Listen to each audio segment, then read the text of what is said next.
Hello mga ka-wheel! So, ito na po yung step-by-step video tutorial kung paano nyo po ma-download yung videos and then may upload sa Facebook nyo para ma-reach nyo yung 60,000 views nyo at ma-unlock nyo na yung in-stream ads nyo.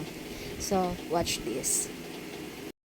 Search nyo yung trailer movie. Para po kasi sa akin, trailer movie po kasi dahil mahilig ako sa mga action, ayan, dyan. Kaya yan ang gusto kong i-download. So, ayan, may 2 minutes and 38 seconds.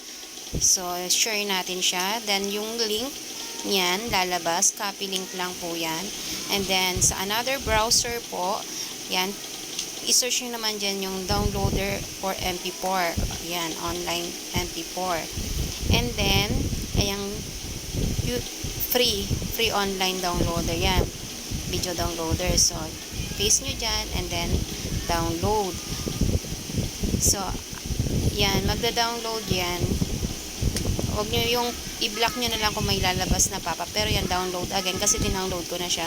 Yan, block nyo na lang po yung magpa-pop up na yan. Ayan, so downloaded na siya yan. And then ngayon, punta na po kayo dun sa inyong Facebook. So, yan, mag-create na po kayo ng videos nyo na ipopost. Ayan.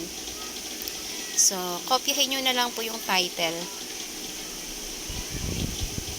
Type nyo dyan. And then, basta wag lang po kayong magka-copy ng mga videos na may sounds. Kasi, yun po, nakaka-copyright po yun. Nagkaroon po kasi ako ng copyright dahil yung videos po is puro sounds lang siya. Kaya mas maganda yung mga, maririnig nyo na lang yung mga sounds ng mga salita nila. Kesa sa may, may mga kanta, mga music. Yun pong nakaka-copyright. So, yan. I-touch nyo na lang dyan yung videos and then, yan, pag na-download nyo na, upload nyo na yung mga videos na yan, i-monitor nyo yung inyong videos, views dun sa inyong dashboard. Check nyo yung mga, check nyo na kung ano bang nangyari, kung may improvement ba.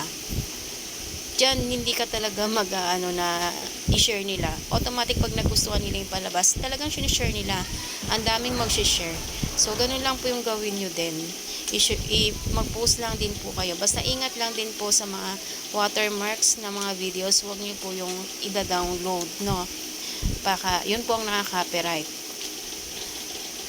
Pag may nakita kayong mga, tulad nung mga sa pagluluto, wag po yun. Na may mga, minsan kasi sinasabi nila yung mga pangalan nila or yung pangalan ng channel nila, wag po yun. Wag po nyo pong copyhin yun dahil yun po yung makaka-copyright kayo. So, wag po yun.